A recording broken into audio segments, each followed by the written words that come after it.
Assalamualaikum warahmatullahi wabarakatuh. Selamat pagi dan salam sejahtera untuk kita semua. Salam Smart School, generasi Smart School, berkarakter, cerdas ki. Jumpa kembali ananda hebatku semua, pelajar terbaik Sulawesi Selatan. Kita bertemu kembali dalam mata pelajaran biologi. Pada kali ini kita akan membahas tentang anabolisme dalam subpokok materi kemosintesis.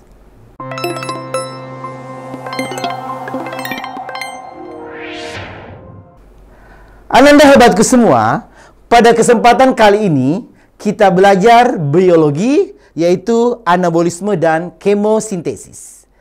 Di mana pada minggu lalu, pada hari kemarin, kita sudah membahas tentang anabolisme, berbicara tentang reaksi terang. Masih ingatkah aku sekalian, tahap-tahap pada proses reaksi terang? Ada 3 tahap. Raise your hand. Ya, silahkan. Benar sekali. Yang pertama yaitu fiksasi CO2. Kemudian, yang kedua, tahap reduksi. Di mana pada tahap produksi kemarin yaitu dari tahap fosfogliserat menjadi 1,3 bifosfogliserat dengan penambahan fosfat dari ATP dan ion H+ dari NADPH2 akan menjadi fosfogliseraldehid atau G3P. Sehingga dia menghasilkan masuk di tahap ketiga, yaitu tahap apa? Regenerasi penerima CO2. Dalam hal ini adalah RUBP. Hebat sekalian aku sekalian. Baiklah, pada kesempatan ini, ya anakku sekalian, pada kesempatan ini ada 2 tujuan pembelajaran yang kita akan dapat atau yang kita akan lakukan pada hari ini. Yang pertama adalah menjelaskan proses kemosintesis pada bakteri, dan yang kedua menjelaskan perbedaan fotosintesis dengan kemosintesis. Suatu bentuk ilustrasi anak hebatku semua. Terkadang kita berpikir, bagaimana? Apa yang terjadi di laut dalam jika tidak ada produsen, tidak ada yang menghasilkan karbon? Bagaimana proses anabolisme atau dalam hal ini metabolisme di dalam laut yang dalam? Bagaimana sumber karbonnya? Inilah nanti kita bahas siapa yang menjadi sumber karbon pada materi anabolisme pada tahapan atau pada subpokok materi kemosintesis. Di minggu kemarin kita membahas anabolisme. Anabolisme terbagi 2. Yang pertama fotosintesis dan yang kedua kemosintesis. Di kemosintesis ini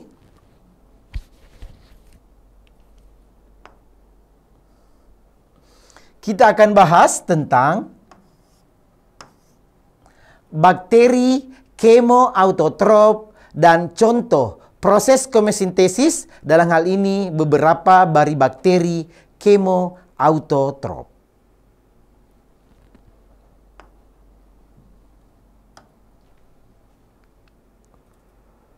Apa itu kemoautotrop? What is the meaning about bakteri kemoautotrop?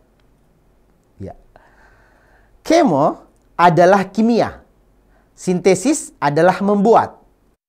Dalam artian membuat dengan kemo adalah kimia. Jadi, definisi dari kemoautotrop adalah kemo, kimia tadi, auto itu adalah sendiri, trop atau tropein itu adalah makanan. Berarti bakteri yang dapat melakukan kemosintesis yang disebut dengan bakteri kemoautotrop. Dalam artian mampu menyusun atau membuat makanan yang sendiri. Maka dikatakan sebagai kemoautotrop dengan bantuan kimia atau kemo. Kalau fotosintesis dengan cahaya, dalam hal ini cahaya matahari. Kalau kemo berarti kimia. Ananda hebatku semua, kemosintesis bagian dari anabolisme karbohidrat yang membutuhkan senyawa kimia sebagai sumber energi. Kemosintesis dilakukan oleh bakteri kemoautotrop. dan merupakan reaksi oksidasi. Ya, dan merupakan reaksi oksidasi. Di mana pada bakteri kemoautotrof nanti di sini adalah dia biasa dikatakan bakteri non fotosintetik.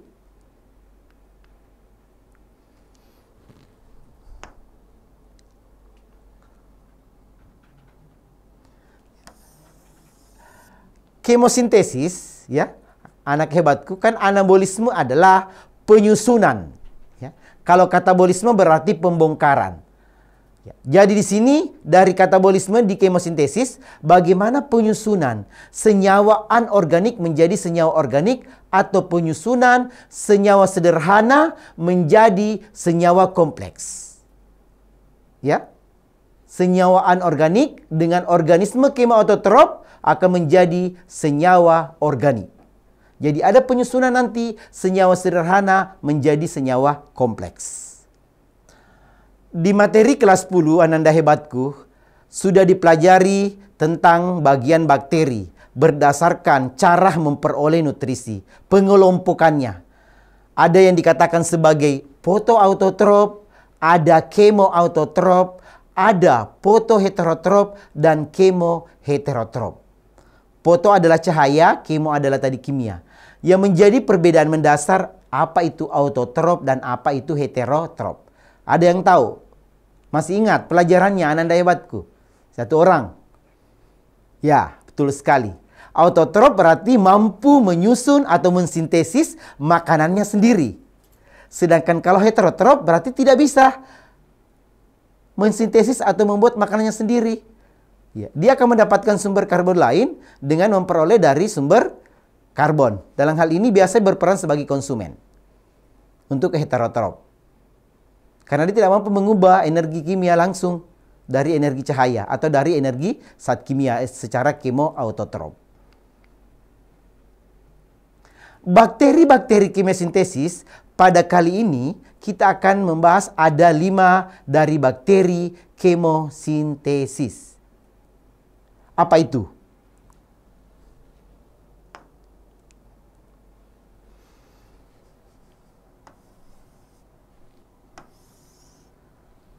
Bakteri nitrifikasi. Di daur biogeokimia kita sudah membahas tentang daur nitrogen. Yang berperan penting dalam hal ini adalah proses pembentukan nitrat adalah bakteri nitrifikasi. Nanti kita bahas lagi. Yang kedua adalah daur sulfur. Biasa juga di daur biokimia kita sudah membahas tentang daur belerang, sulfur. Yang pernah ke kawah yang ada sulfur belerangnya, ya itu juga. Beberapa di permen dengan air panas juga biasa agak berbau sulfur. Oke. Bakteri besi. Ya. Kemudian yang keempat ada bakteri hidrogen. Dan yang kelima adalah bakteri metana. Atau biasa dikatakan CH4. Yang paling anakku sekalian paling ingat adalah tentang biogas.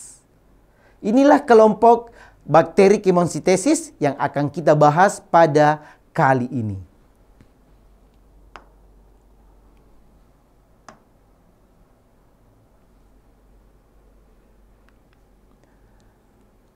Kemosintesis pada bakteri yang pertama pada bakteri nitrifikasi.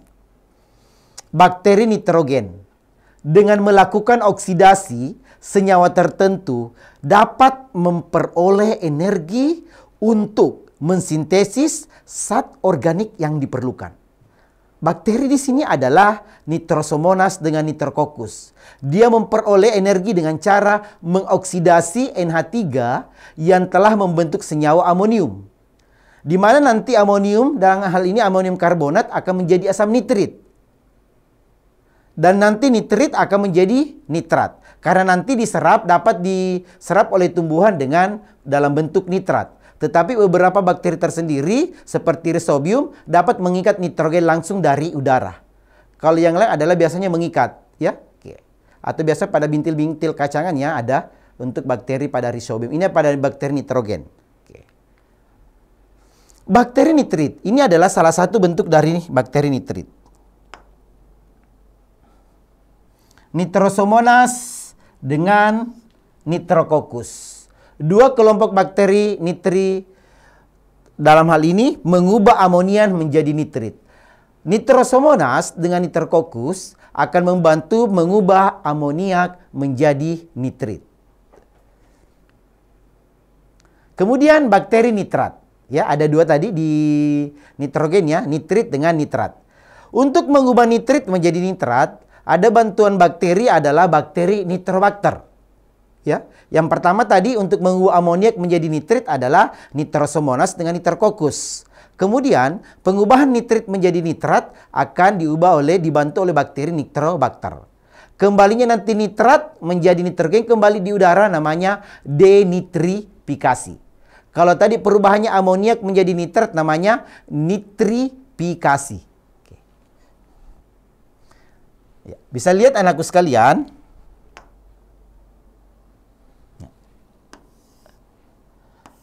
Ada dua tadi ya, Bapak bahas, bakteri nitrit dan bakteri nitrat. Di mana bakteri nitrit adalah bakteri yang mampu mengoksidasi amoniak menjadi nitrit, dalam hal ini Nitrosomonas dengan nitrococcus. 2NH2 dengan 3O2 dengan bantuan Nitrosomonas atau nitrococcus akan menjadi nitrit tambah H2O dan energi. Nitrit ini nanti akan diubah oleh bakteri nitrat. Dalam hal ini 2HNO2 nitrit akan diubah menjadi nitrat dengan bantuan bakteri Nitrobacter. Nitrogen kan salah satu unsur penyusun protein ya. Dalam hal ini untuk nitrogen.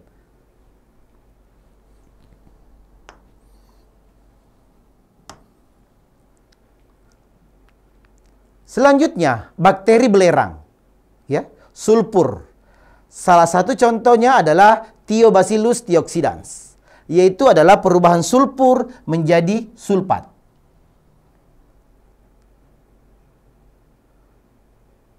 Perubahan sulfur menjadi sulfat. Bagaimana mekanismenya? Yaitu 2H2S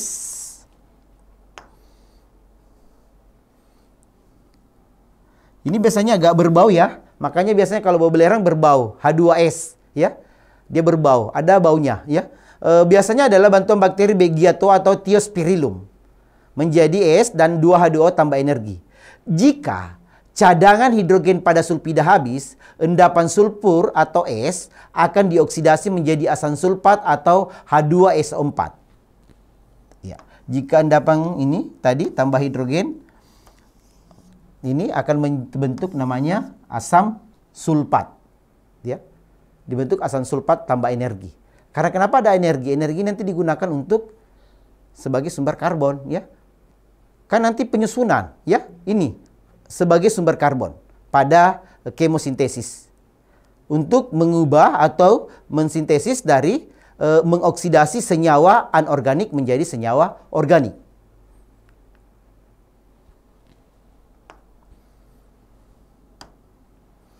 Kemudian bakteri besi pada Cladotrix dengan Leptotris.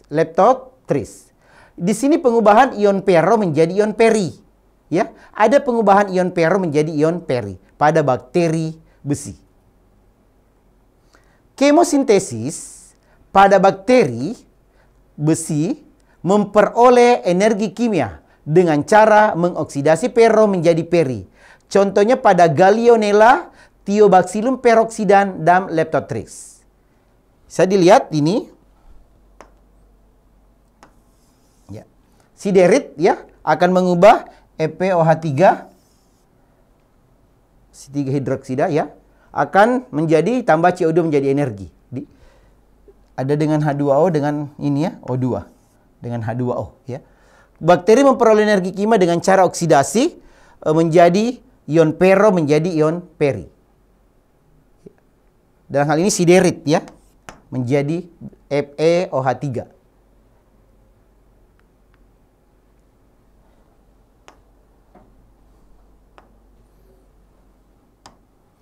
Ananda hebatku semua, kita masuk ke 4, kemosintesis pada bakteri hidrogen.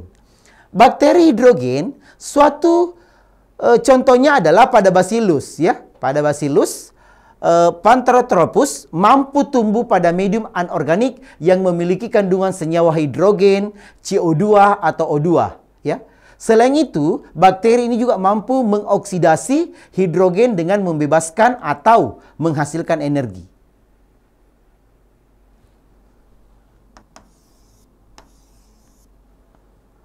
Ya. Dia menghasilkan ini ya, dan energi.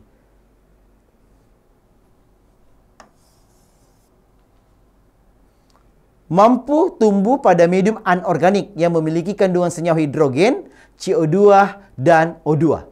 Bakteri juga mampu mengoksidasi ya, dan membebaskan dan menghasil energi.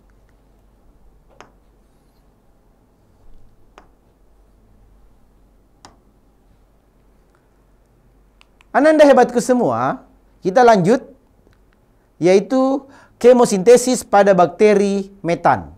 Ya. Metanos adalah salah satu contoh bakteri metan yang dapat mengoksidasi metana menjadi CO2. Bakteri aerob ini memperoleh karbon dan energi dari senyawa metana. Energi yang dihasilkan pada proses kemosintesis digunakan untuk proses fosforilasi dan reduksi CO2 menjadi karbohidrat. Anakku sekalian, biasa kita lihat pada kelompok C4 metan adalah biogas. Sekarang salah satu sumber untuk pembakaran itu adalah bukan hanya dari LPG, tetapi sumber karbonnya dari biogas. Ya. Di Indonesia juga sudah banyak yang melakukan. Ya. Bagusnya tidak berbau. Ya. Untuk biogas ini dari sumber metan biasanya kita ambil dari kotoran ternak yang difermentasi. Gas metan ini adalah CH4, ya, akan menghasilkan nanti CO2 dan 2H2O tambah energi. Karena energi yang dihasilkan pada proses kemosintesis digunakan untuk proses fosforilasi dan reduksi CO2 menjadi karbohidrat.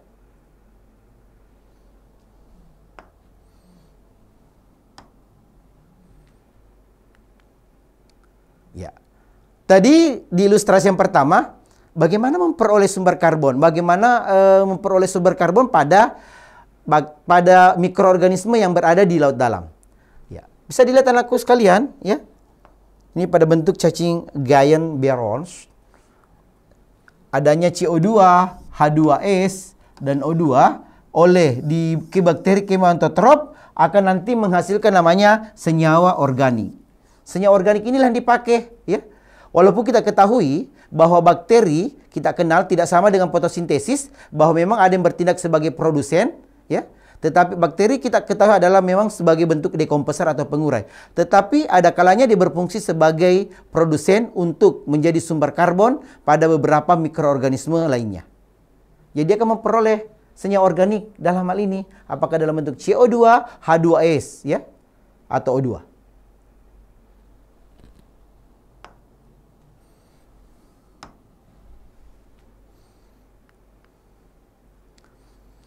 Ananda hebatku, kita tadi sudah membahas beberapa contoh atau reaksi dari bakteri kemoautotrop, dalam hal ini proses kemosintesis. Sekarang yang membedakan dari yang kemarin kita bahas, dari anabolisme ada dua, fotosintesis dan kemosintesis. Apa perbedaan utama antara fotosintesis dengan kemosintesis? Perbedaan mendasar yang pertama adalah dari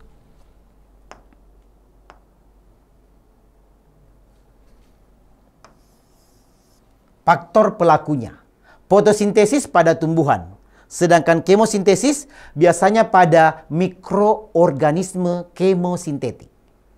Itu menjadi perbedaan pertama. Yang kedua, tempat terjadinya. Fotosintesis biasanya adalah pada organel yang kita kenal adalah kloroplas, ya. Pada plastida, ya. Kloroplasnya pada pigmen seperti kalau di kemosintesis biasanya pada pigmen seperti klorofil. Kemudian senyawa atau unsur yang berperang pada fotosintesis itu adalah CO2 dan H2O. Sedangkan di kemosintesis O2, CO2, H2O dan senyawa organik lainnya yang menjadi senyawa atau unsur yang berperan dalam proses kemosintesis. Sumber energinya. Sumber energi pada fotosintesis adalah cahaya seperti cahaya matahari. Dan pada kemosintesis beragam senyawa organik yang bisa dioksidasi. Itulah perbedaan antara faktor dalam hal ini, faktor pembeda dalam kemosintesis dan fotosintesis.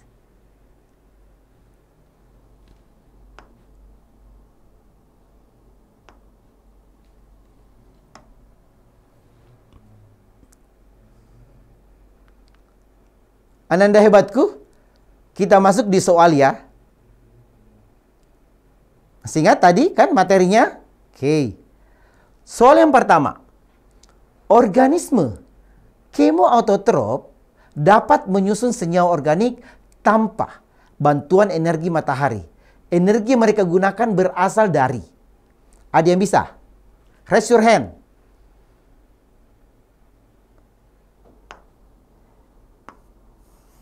Ya, dia menjawab C. Tadi sudah dibahas, kemoautotrop adalah bagaimana mengubah atau penyusunan senyawa anorganik menjadi senyawa organik dengan mengoksidasi. Ya, ingat kata kuncinya, mengoksidasi senyawa anorganik menjadi senyawa organik. Jadi, yang paling tepat adalah C. Bukan memfiksasi atau mereduksi, ya. Tetapi dia adalah mengoksidasi senyawa-senyawa anorganik menjadi organik. Luar biasa sekali Ananda hebatku, sudah bisa menjawab soal yang pertama.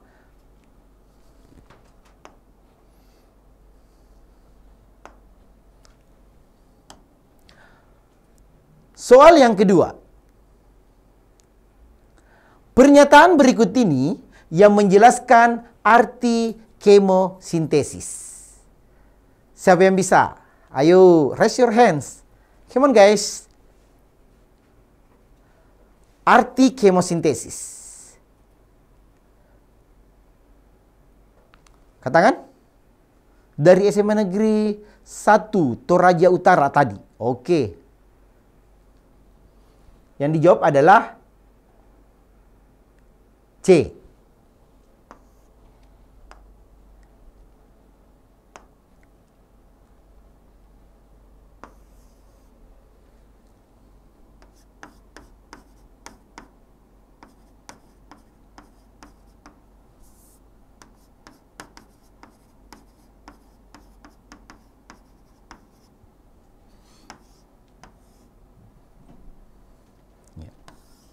Anabolisme berarti penyusunan, ya.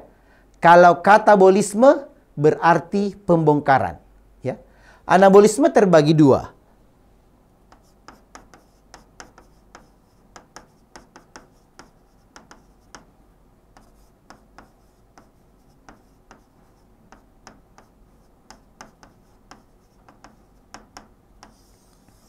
Kemosintesis. Berarti anabolisme apakah fotosintesis atau kemosintesis adalah penyusunan senyawa kompleks dari senyawa sederhana menggunakan energi kimia. Jadi kalau fotosintesis dari energi apa Anda? Energi cahaya. Luar biasa sekali ya. Jadi kemosintesis bagaimana penyusunan senyawa kompleks dari senyawa sederhana atau dari senyawa sederhana menjadi senyawa kompleks menggunakan energi kimia. Luar biasa sekali ya, Ananda hebatku semua sudah mampu menjawab soal 2 nomor. Ingat ya tadi penyusunan ya. Berarti kalau pemecahan sama dengan pembongkaran. Itu berarti namanya katabolisme ya. Berarti kalau pemecahan itu senyawa kompleks menjadi senyawa sederhana dipecah ya. Oke, bukan sederhana menjadi kompleks. Dengan ini tapi ini menggunakan energi kimia ya. Berarti bukan juga katabolisme. Anabolisme juga bukan karena penyusunan ya. Oke. Proses pemecahan senyawa kompleks menjadi senyawa sederhana disertai pembebasan energi. Ingat tadi yang ditanyakan adalah kemosintesis.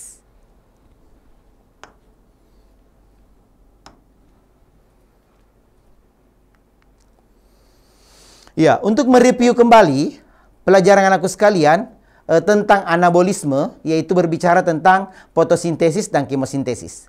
masih ada yang bisa membahas atau menjawab? Raise your hand soal berikut ini. Ada yang bisa? Satu orang? Dari Bulukumba? Ya, oke. Silahkan. Ya. Yang dijawab adalah yang mana Nanda? Delta.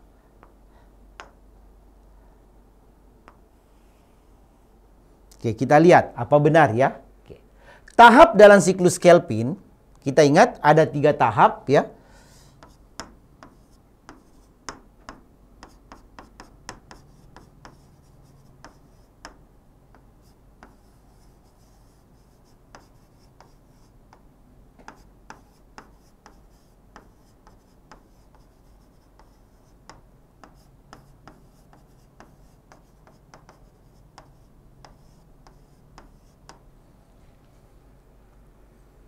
Fiksasi, reduksi, dan regenerasi penerima CO2.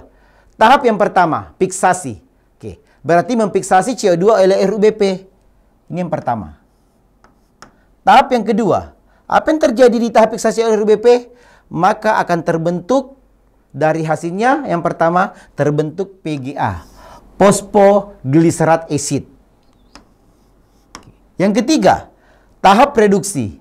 Di mana pada tahap reduksi adalah terjadi pembentukan PGA menjadi PGAL ya, atau G3P, gliseraldehid 3 fosfat ya. Ingat yang kemarin dibahas ya, pada tahap reduksi. Kenapa dikatakan reduksi? Karena dari O-nya 7 di C3 ya, H7O7 menjadi C3 H7O6. Jadi dikatakan mengalami reduksi, melepaskan oksigen. Dalam hal ini O-nya berkurang. Ya, kenapa dikatakan reduksi? Jadi tadi kan di PGA kemarin sudah dibahas bahwa adanya penambahan fosfat dari ATP menjadi 1,3 bifosfoglycerat. Kemudian ada penambahan OH+ dari NADPH ya, akan membentuk namanya PGAL gliserol 3 fosfat. Nanti kan terbentuk C-nya tetap 3 ya. Karena dia adalah C3, nanti terbentuk ada 6 molekul. Dalam 6 molekul tadi terbentuk ada 5 untuk regenerasi penerima CO2 dan ada untuk 1 pembentukan glukosa. Ya. Jadi yang selanjutnya adalah terbentuk glukosa dan regenerasi penerima CO2 sebagai tahap yang ketiga, regenerasi. Ya. Jadi ini yang ketiga. Selanjutnya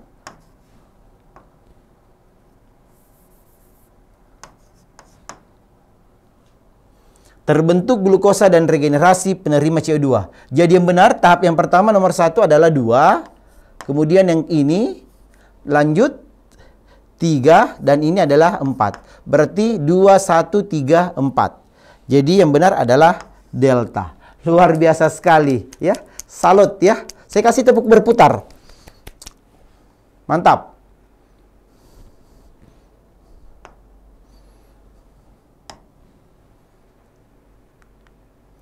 Ya, pertanyaan lagi kembali Ananda hebatku sebagai bentuk refleksi ya. Berikut beberapa hal yang berkaitan dengan fotosintesis. Hal-hal yang berkaitan dengan reaksi gelap.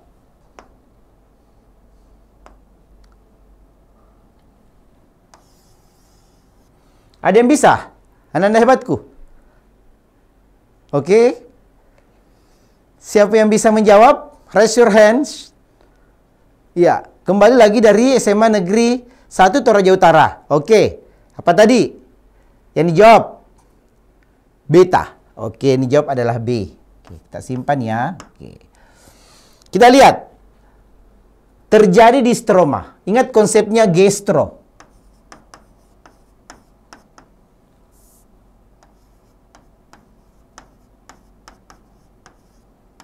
Gelap terjadi di stroma. Ya. Berarti adalah tahap di gelap. Reaksi siklus Kelvin. Ya. Berlangsung pada saat ada cahaya. Apakah reaksi gelap membutuhkan cahaya? Kenapa? Tidak. Ya. Walaupun terjadi pada siang hari. Tetapi dia tidak butuh cahaya. Makanya dikatakan reaksi gelap. Berarti adalah terang. Kalau dia ada cahaya. Terjadi di grana. Ya. Atau kumpulan dari tilakoid namanya grana kan? Berarti grana terjadi di mana? Di reaksi terang, di tilakoid. Ini juga terjadi di terang. pengikatan karbon dioksida. Yang mengikat CO2 siapa, Ananda hebatku? Ya, betul sekali. Itu adalah di tahap reaksi gelap pada tahap fiksasi CO2. Terbentuk NADPH. Di mana terbentuk NADPH?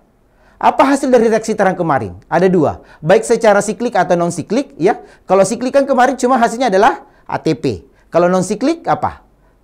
ATP dan NADPH. Tetapi secara umum reaksi terang menghasilkan ATP, apalagi NADPH dan oksigen. Betul. Berarti nomor 5 merupakan reaksi dari reaksi terang. Terbentuk glukosa. Salah satu tahapan di regenerasi penerima CO2 atau RBP dari gliseraldehid G3P, fosfoglyceraldehid akan membentuk namanya outputnya adalah glukosa. Berarti ini ada di tahapan reaksi gelap. Jadi yang termasuk dalam tahapan reaksi gelap nomor 1, 4, dan 6. Berarti yang benar adalah B. 1, 4, dan 6. Reaksi gelap pada fotosintesis. Luar biasa sekali dari SMA 1 Toraja Utara. Hebat ya. Amazing ya. Soal selanjutnya. Pada reaksi gelap ada 3 tahap fiksasi ya. Reduksi dan regenerasi. Yang mana termasuk fase reduksi?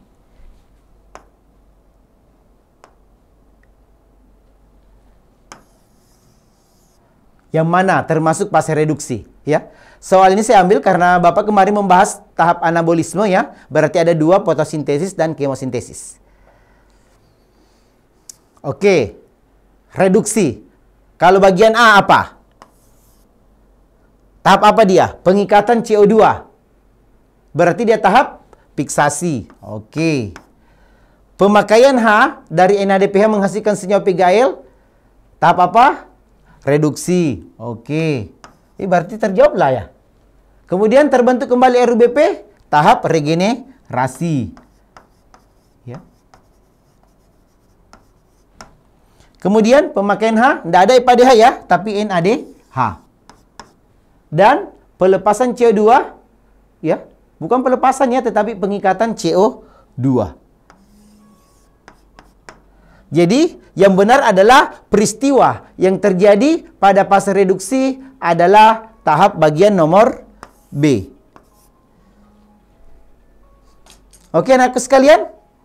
Oke, itu tadi sudah selesai ya, Ananda hebatku semua. Soal-soal tentang bagaimana membahas di tahap anabolisme. Terima kasih Ananda hebatku semua sudah mengkaji peristiwa-peristiwa dalam hal ini adalah bagaimana proses fotosintesis dan proses kemosintesis bagian dari anabolisme. Ya, itu adalah salah satu materi esensialnya dari tahap anabolisme adalah fotosintesis. Kemarin dibahas reaksi terang dengan reaksi gelap. Ya, reaksi terang biasa dikatakan fotolisis air karena dalam hal ini H2O menjadi 2H+ tambah 1/2O2. Ya, nanti melewati fotosistem 1 dengan fotosistem 2 ya, secara aliran siklik dan non siklik. Kemudian yang kedua, reaksi terang ada tadi 3 tahapan kesimpulannya. Oke. Ada yang bisa menyimpulkan tadi lagi ada 3 tahapannya. Ya, fiksasi, reduksi, dan regenerasi penerima CO2. Terima kasih ya. Ananda hebatku masih ingat bakteri-bakteri kemosintesis? Ada yang bisa menyebutkan?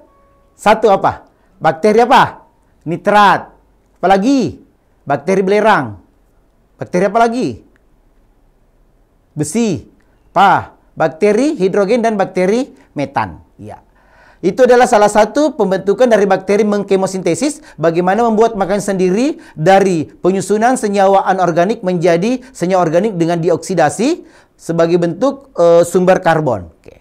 Terima kasih Ananda hebatku semua sudah bersama dengan kami dalam kegiatan ini. Terima kasih. Tetap sehat dan jaga kesehatan karena kalian adalah generasi cerdas berkarakter. Mari kita sekuat hati setulus jiwa untuk memperkuat meningkatkan pendidikan Sulawesi Selatan. Salam Smart School, generasi Smart School berkarakter cerdas ki.